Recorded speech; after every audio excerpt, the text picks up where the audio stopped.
ఓం నమో వెంకటేశాయ. బాలల నీతి కథా కదంబం అనగనగా ఓ కథకి స్వాగతం.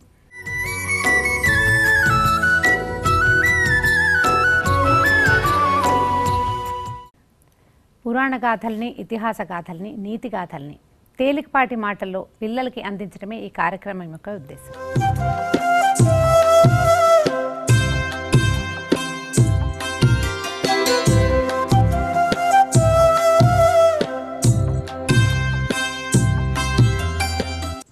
ఈరోజు కార్యక్రమాన్ని కథల కంటే ముందు ఒక చక్కని ప్రార్థనా శ్లోకంతో ప్రారంభిద్దాం. ఎవరు పాడతారు? గీతిక పాడతావా? మైక్ తీసుకో. శ్రీరాఘవం దశరథాత్మజమప్రమేయం సీతాపతిం రఘుకులాన్వయ రత్నదీపం ఆజానుబాహుం అరవింద దయాలతాక్షం రామం విశాచర వినాశకరం నమామి. అమ్మ, అంతా సిద్ధంగా ఉన్నారా? ఇవాళ 2 కథల కోసం పురాణ గాథ చెప్పుకుందాం. ముందు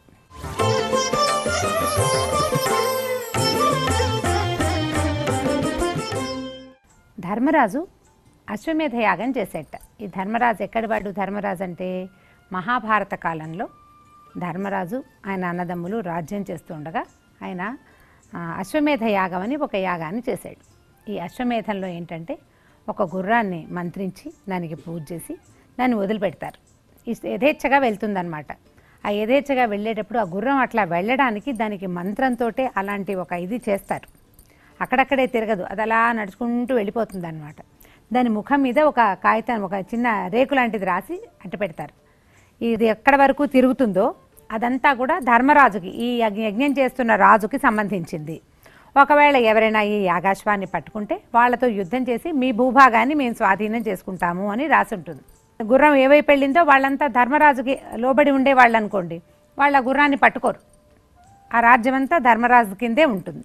ఎవరైనా పట్టుకుని ఆపేరనుకోండి, అప్పుడు వీళ్ళు వెళ్ళి వాళ్ళతో యుద్ధం చేసి వాళ్ళని ఓడించి ఆ రాజ్యాన్ని సొంతం చేసుకుంటారనమాట. ఇట్లా జరిగేది. అప్పుడు అశ్వానికి ఒకళ్ళు రక్షణగా వెళ్తారు. ఇప్పుడు అది వెళ్తుంది గుర్రం, అది ఏ ఏ ప్లేసులకి ఏ ఏ ఊళ్ళకి వెళ్తుందో ఆయా ఊళ్ళన్నీ వెళ్ళడానికి వెనకాల ఒక రక్షకుడు వెళ్తాడు. అప్పుడు ఏం చేశారట, కృష్ణార్జునులు ఇద్దరు బయలుదేరారు యాగాశ్వం వెనకాల. భూమంతా తిరుగుతూనే ఉంది. చివరికి మయూరధ్వజుడు అని ఒక రాజుగారి రాజ్యంలో గుర్రాన్ని పట్టుకున్నారు. వాళ్ళు గుర్రాన్ని పట్టుకుని కట్టేశారు. మేము లొంగట్లేదు ధర్మరాజుకి, ఈ రాజ్యం మాది, మేము ధర్మరాజుకి ఇవ్వం, అది వాళ్ళ ఉద్దేశం. అప్పుడు కృష్ణుడు అర్జునుడు వాళ్ళ మీద యుద్ధం చేయబోయారు. మయూరధ్వజుడు యుద్ధానికి వచ్చాడు. కృష్ణార్జునులతో యుద్ధం చేసినా ఎక్కడా కసుగందలేదు అతను. ఈ యుద్ధంలో మయూరధ్వజుడిని కృష్ణుడు అర్జునుడు ఓడించలేకపోయారు. అర్జునుడికి ఆశ్చర్యం వేసి, ఇంతమందిని జయించాము, ఏమిటి వీడి శక్తి అంటే, ఈయన ఏం చెప్పాడంటే, వీడు మహాభక్తి, మహాధర్మం, అమిత ధార్మికుడు. మయూరధ్వజుడిని జయించడం అంత సులువు కాదు. అర్జునుడు అడిగాడనమాట కృష్ణుడిని, నిన్ను జయించలేడా ఎవడైనా? ఇప్పుడు వాడు ధార్మికుడో భక్తిపరుడో, భగవంతుడిని మించిన ధర్మము భక్తి ఏమిటి? నువ్వెందుకు ఓడించలేకపోతున్నావు అంటే, భక్తుల ఎడల, ధార్మికుల ఎడల భగవంతుడు కూడా ఏమీ చేయలేడు, వాళ్ళదే పై చేయి అవుతుంది. సరే, నీకు మయూరధ్వజుడి గురించి నీకు ప్రూవ్ చేస్తానని చెప్పాడు. వాళ్ళిద్దరూ ఏం చేశారంటే, మర్నాడు పొద్దునే, ఇవాళ సాయంత్రం యుద్ధం అయిపోయిందిగా, రాత్రి పడుకున్నారు. తెల్లవారేసరికల్లా మయూరధ్వజుడి దగ్గరికి ఇద్దరు బ్రాహ్మణ వేషాల్లో వెళ్ళారు. వెళ్తే సరే, ఈయన పొద్దున్నే పూజ చేసుకుంటున్నాడు. 9 గంటలకి అట్లా మొదలు పెడతారు యుద్ధం. 8:30, 9ంటికి, ఈయన 6:30, 7 గంటలకి పూజ చేసుకుంటున్నాడు. విష్ణు పూజే ఆయన చేసేది. ఈ పూజ చేసుకుంటుంటే వీళ్ళిద్దరు వెళ్ళారు. ఆ పూజా సమయంలో ఎవరు వచ్చినా వాళ్ళ మాట కాదనకుండా ఇస్తాడనమాట మయూరధ్వజుడు. వెళ్ళి కష్టం చెప్పుకోవడానికి వచ్చాం, మయూరధ్వజుడితోటి మాట్లాడతామన్నారు. మయూరధ్వజుడు, అయ్యా మీకు ఏం కావాలి? ఇప్పుడు యుద్ధకాలం, పెద్దగా సహాయం ఏమీ చేయలేకపోతాను, కానీ మీరు ఏది అడిగినా కాదనకుండా చేస్తా, మీకేం కావాలో చెప్పండి అంటే, అయ్యా మేము ఈ దేశానికి చాలా దూరం నుంచి వచ్చాము, వస్తూ ఉంటే అడవిలో ఒక పులి మా పిల్లాడిని తినేసింది. పిల్లవాడిని సగం తినేసింది, చంపేసింది, సగం తినేసింది. తినేసేసరికల్లా నేను అప్పటికే గాయత్రి జపం చేసుకుంటున్నా, అయ్యో నా పిల్లాడు పోయాడు, నాకు ఎట్లాగా, నాకు ఇంకా సంతానం లేదు, మా తాతలు పున్నామ నరకం నుంచి ఎలా తప్పించుకుంటారు, నాకెవరు తలకొరి పెడతారు, మా తాతలకు నీళ్ళెవరు వదులుతారు అని నేను దుఃఖపడుతుంటుంటే అప్పుడు అశరీరవాణి ఒకటి వినిపించింది ఆకాశం నుంచి, మయూరధ్వజుడి శరీరంలోంచి సగభాగం తీసుకొచ్చి ఈ పులికి ఇవ్వు, అప్పుడు ఈ సగం తినేసిన శరీరం ఉన్న పిల్లాడు నీ పిల్లాడు బతుకుతాడు అని వినపడింది. నా పిల్లాడిని బతికిచ్చు, నీ శరీరంలోంచి సగభాగాన్ని నాకు ఇచ్చెయ్యి. అది ఇచ్చేస్తే నేనే కాదు మా తాత తండ్రులు కూడా, మా ఇంటికి ఒకే ఒక పిల్లవాడు ఉన్నాడు, మా వంశాంకురం, వాడిని బతికిస్తేనే మేమంతా బతుకుతాము అన్నాడు. అనేసరికల్లా మయూరధ్వజుడు పొద్దున్నే ఒక సద్బ్రాహ్మడికి ఉపయోగపడే అవకాశం వచ్చిందని, ఉండండి మీరు ఇక్కడే అని ఆయన భార్య కుమారులందరినీ పిలిచారు. ఒక 5-6 కొడుకులు ఉన్నారు ఆయనకి, మయూరధ్వజుడికి. అబ్బాయి నేను ఈ కింద పడుకుంటానరా, ఒక కత్తి తీసుకుని సగం కట్ చేయండి నా బాడీలోది అని చెప్పాడు. కుడి భాగాన్ని ఈ బ్రాహ్మడికి దానం ఇచ్చాను, నేను పడుకుంటా, తల దగ్గర నుంచి పాదాల దాకా మొత్తం సగం హాఫ్ కట్ చేసేయండి, పైనుంచి కిందకి, ట్రంక్ ఒకటే కట్ చేస్తే 2 పార్ట్స్ అయిపోతుంది కదా అని చెప్పాడు. చెప్పేసరికల్లా భార్య పిల్లలు గోలుమని దుఃఖించారు. కానీ ధర్మం ఆయన ఒప్పుకున్నాడు, ఆయన ఎవరికో దానం చేశాడు, ఇంకా మనకి హక్కే ఉంది, ఆయన శరీరం అయింది కదా. సరే ఏమైంది, ఆయన నేల మీద పడుకున్నాడు, ఇద్దరు కుమారులు అటువైపు, ఇద్దరు కుమారులు ఇటువైపు తల పగలగొట్టారు ముందు సగానికి, ఇట్లా కట్ చేస్తున్నారు. ఆయన హృదయం దాకా వచ్చింది. వచ్చేసరికల్లా ఆయన ఎడం కంట్లోంచి నీళ్ళు కారుతున్నాయి.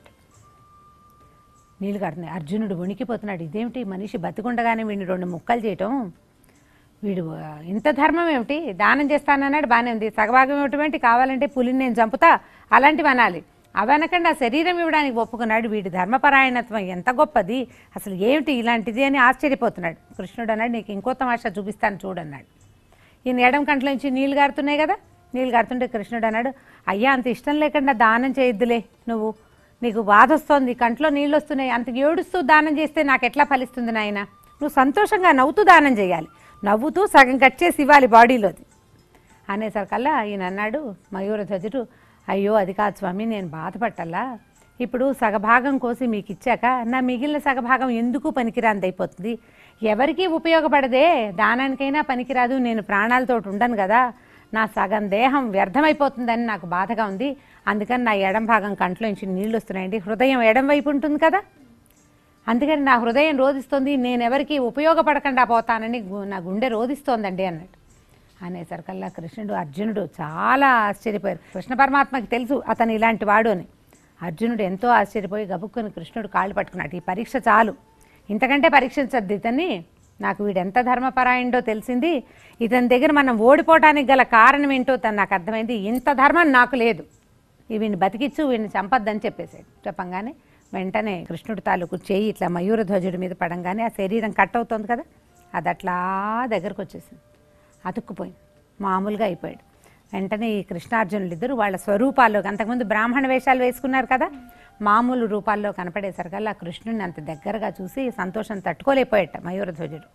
అయ్యా నిన్ను నా రాజ్యంలోకి, నా ఇంట్లోకి రప్పించుకోవడానికే నేను ఆ గుర్రాన్ని కట్టేశాను, కానీ మీతో యుద్ధం చేసి మిమ్మల్ని ఓడించి ధర్మరాజుకి ఎదురు నిలిచే ఉద్దేశం ఏమీ లేదు నాకు, పరమాత్మ పాదాలు నా ఊళ్ళో పడాలని నా కోరిక, నువ్వు నా ఊళ్ళోకి నడిచి వచ్చావు, నా ఇంట్లోకి వచ్చావు. కృష్ణుడికి పాదపూజ చేసి అర్జునుడికి నమస్కరించి వాళ్ళ యాగాశ్వాన్ని వాళ్ళకి అప్పచెప్పాడు. కృష్ణుడు అర్జునుడు చెప్పుకున్నారనమాట ఒకళ్ళతో ఒకళ్ళు, భారతదేశం అంతా ఇలాంటి ఎంతమంది ధర్మాత్ములు ఉన్నారో, మనం ఒకరిని చూసి వీడే గొప్ప అనుకుంటే అతనికంటే గొప్పవాడు ఇంకొకటి కనపడతాడు. భారతభూమి కర్మభూమి అవ్వటము, భగవంతుని పట్ల అత్యంత విశ్వాసంగా ఉండే వ్యక్తులు ఉండటం వల్లే భూమండలం ఇంత బాగుందంటే ఇలాంటి వాళ్ళ వల్లేనని ఇద్దరూ మాట్లాడుకుంటూ అక్కడి నుంచి యాగాశ్వానికి తీసుకుని వెళ్ళిపోయారు. బాగుందా కథ? కొత్త కథ కదా. అది చూడండి, చనిపోతున్నా కూడా శరీరంలో తన కొంత భాగం వృధా కాకూడదనే భావన ఉంది ఒకడికి. చనిపోతే ఇంకేముంది, ఇంకేం ఉండదు, అయినా కూడా ఎవరికైనా ఉపయోగపడాలని అనుకునే లక్షణం ఉన్న మనుషులు ఒకప్పుడు మన భూమి మీద ఉండేవాళ్ళు. తర్వాత కథలోకి వెళ్దామా? ఓకే.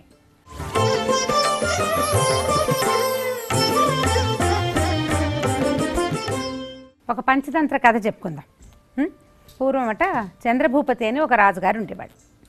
ఆ రాజుగారికి 4 భార్యలు, 11 మందో 12 మందో అబ్బాయిలు ఉండేవాళ్ళు. ఇంటి నిండా పిల్లలే వాళ్ళకి.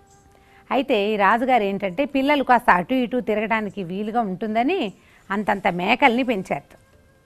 మేకలు ఇప్పుడు పెద్ద గుర్రం ఉందనుకో, ఓ చిన్న పిల్లాడు ఇప్పుడు ఆరవ లాంటి వాడు ఎలా ఎక్కుతాడు, మేకనైతే ఈజీగా ఎక్కుతాడు. కదా, వాడే ఎక్కి తిరగడానికి సరదాగా ఉంటుంది. అందుకని చెప్పి అంతంత మేకలు, ఇంతంత గొర్రెలు వాటిని పెంచేవాళ్ళు. తర్వాత పిల్లలు ఎక్కడో ఒకసారి వెళ్తే అక్కడ కోతులు కనపడ్డాయి వాళ్ళకి. కోతులు కూడా కావాలన్నారు. కోతుల్ని కూడా కొన్నిటిని తెచ్చుకున్నారు. మెల్లిమెల్లిగా ఈ కోతులు కూడా పిల్లలు పుట్టి బోల్డ్ అని కోతులు, మేకలు, గొర్రెలు తిరుగుతూ ఉండేవి లోపల. ఈ పిల్లలు మేకల మీద గొర్రెల మీద ఎక్కి తిరుగుతూ ఉండేవాళ్ళు, కోతులతో ఆడుకునేవాళ్ళు, బాగానే ఉండేది. ఈ కోతులు ఇక్కడికి వచ్చినప్పుడు వాటిలో ఒక పెద్ద ముసలి కోతి ఒకటి ఉండేది. అది చెప్పేది, ఇక్కడ ఎందుకురా, ఏదో 4 రోజులు సరదాగా ఉన్నాం, వెళ్ళిపోదాం మనం ఇక్కడి నుంచి, ఇది మనకు ప్రమాదం, ఇలా ఇళ్లల్లో ఉండకూడదు మనం అని చెప్పేది. ఈ చిన్న పిల్లలు ఏమనేవి, ఏడ్చినట్టుంది, అడవికి వస్తే ఏముంది అక్కడ, ఆ చెట్టు ఈ చెట్టు పట్టుకుని వెళ్ళాడాలి, తిండికి వెతుక్కోవాలి. ఇక్కడ ఉన్నామనుకో చక్కగా రాజకుమారులు రకరకాల లడ్డూలు గిడ్డూలు అన్నీ చేయించుకుంటారు, శుభ్రంగా మనకు కూడా పెడతారు. వాళ్ళు ఏం తింటుంటే అది మనం తినచ్చు, వాళ్ళు ఏం తాగితే అది మనం తాగచ్చు. ఇక్కడ దొరికినట్టుగా పళ్ళు పుష్కలంగా అన్ని రకాలు, అరటిపళ్ళు కానీ, ద్రాక్షలు కానీ, నారింజలు, బత్తాయిలు ఇక్కడ బాగా దొరుకుతాయి. హాయిగా తిన్నవి తిని పారేసినవి పారేయచ్చు. అడవికి వెళ్తే వెతుక్కోవద్దు ఆహారానికి అని చిన్నపిల్లలు ఏవి ఒప్పుకునేవి కాదు వెళ్ళటానికి. అయితే ఈ గొర్రెల్లో ఒక పొట్టి మేక ఒకటి ఉండేది. ఈ పొట్టి మేక ఏంటంటే దానికి మామూలుగా పెట్టేవి కాకుండా కొంచెం దొంగ తిండి ఇష్టం అనమాట దానికి. దానంతటది పాత్రల్లో మూతి పెట్టాలి.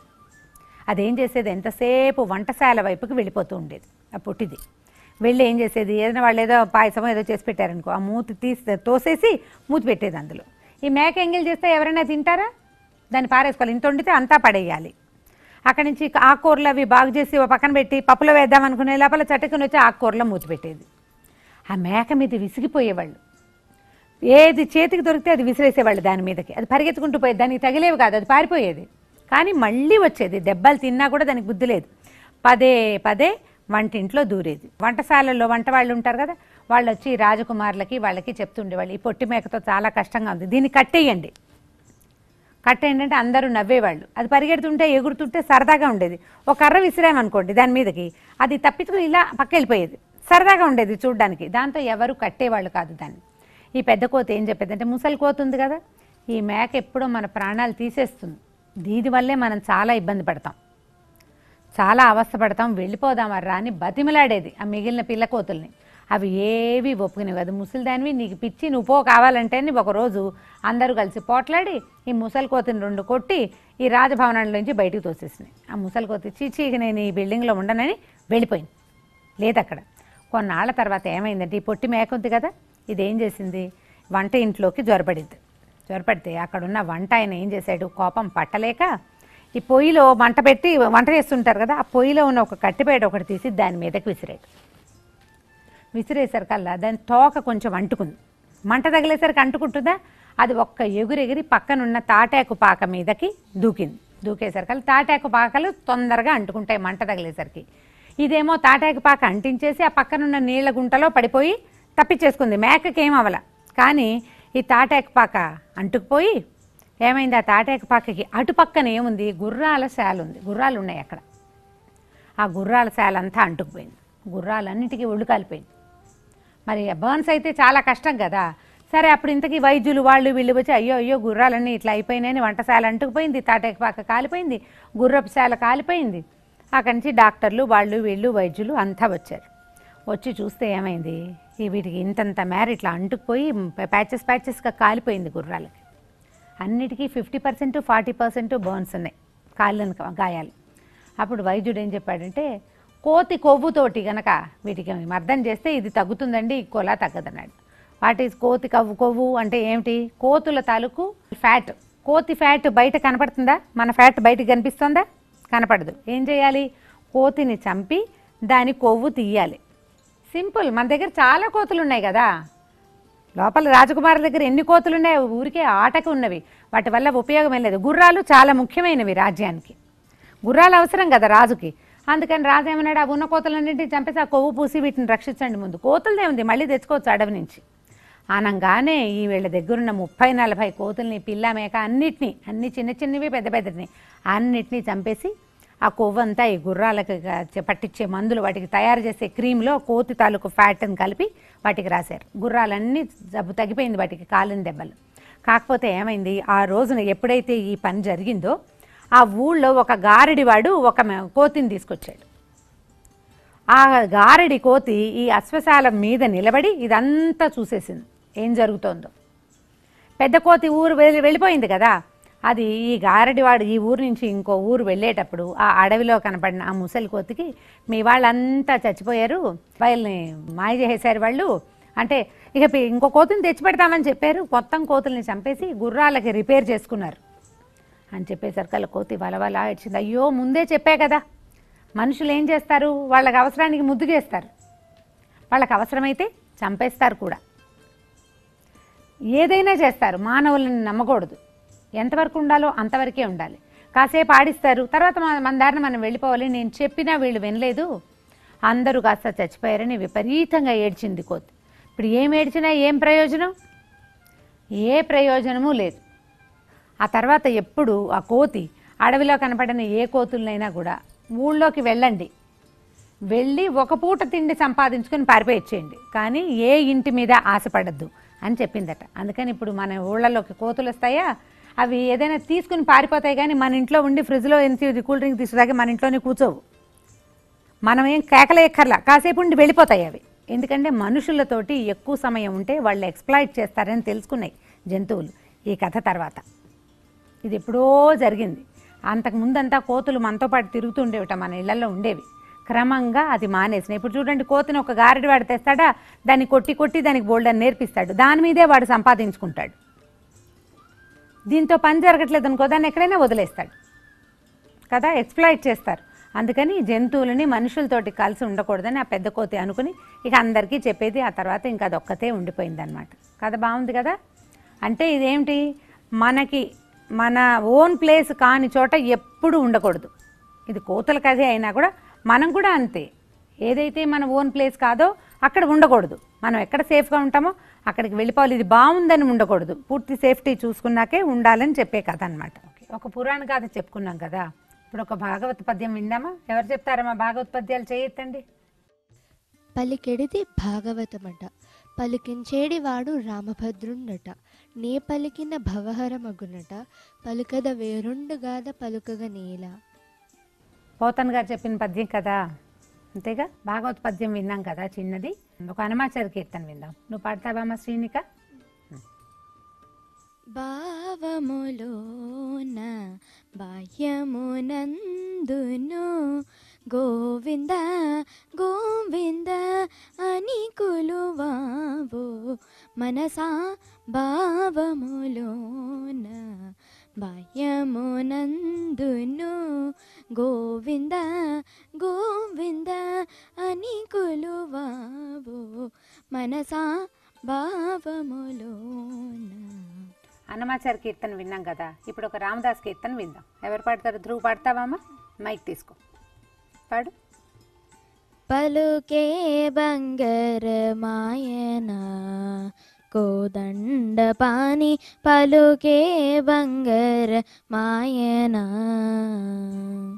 పలుకే బంగారమాయ పిలచిన పలుకవేమి, పలుకే బంగారమాయ పిలచిన పలుకవేమి, కలలోని నామస్మరణ మరువాచకని తండ్రి, పలుకే బంగారమాయనా కోదండ పాని, పలుకే బంగారమాయనా. మరణిస్తూ కూడా ధర్మాచరణ చేయాలని భావించే గొప్ప గొప్ప రాజులున్నది భారతదేశం. అంత ధర్మాన్ని కాకపోయినా కనీస ధర్మాన్నైనా ఆచరించాలని ఇలాంటి కథల ద్వారా మనం పిల్లలకి తెలియజేయగలుగుతాం. ధర్మాచరణకు సంబంధించినవి ఈ రోజుల్లో లేవని, ఇవాళ కుదరదని భావించకుండా ప్రతి ధర్మాచరణని తెలియజేసే ప్రతి కథని పిల్లలకి తప్పకుండా తెలియజేయాలి. నీతి వాక్యాలు కూడా ఈనాటికి పనికిరావు, ఇది ఉపయోగపడదు అని భావించకూడదు. ఏ నీతి వాక్యము, ఏ మహావాక్యము ఏది చెడుపు చేయదు. ఏదో ఒక రకంగా జీవితానికి ప్లస్ పాయింటే అవుతుంది. ఏదో ఒక క్షణంలో, ఎప్పుడో ఒకప్పుడు ఈ చిన్నతనంలో విన్న కథలు పెద్దయ్యాక ఉపయోగపడతాయి కూడా. అలాంటి భావనతోటే ధార్మికమైనవి, నీతి సంబంధమైనవి కథలు చెప్తూ ఉండాలి. అలా చెప్పించే అవకాశం కానీ, వినిపించే అవకాశం కానీ వస్తే తప్పకుండా దాన్ని పూర్తి అవకాశాన్ని తీసుకోవాలి, దాన్ని వదిలిపెట్టకూడదు. అది ఎప్పుడో ఒకప్పుడు మనం ఇవాళ చేసిన దానంలాగా విన్న కథ ఉపయోగపడుతుందని ప్రతి భారతీయుడు నమ్మి తీరాలి. సో ఇవాళ 2 కథల్ని పిల్లలంతా విన్నారు కదా. మరిన్ని కొత్త కథలు, శ్లోకాలు, స్తోత్రాలతోటి మళ్ళీ కలుసుకుందాం. ఓం నమో వెంకటేశాయ.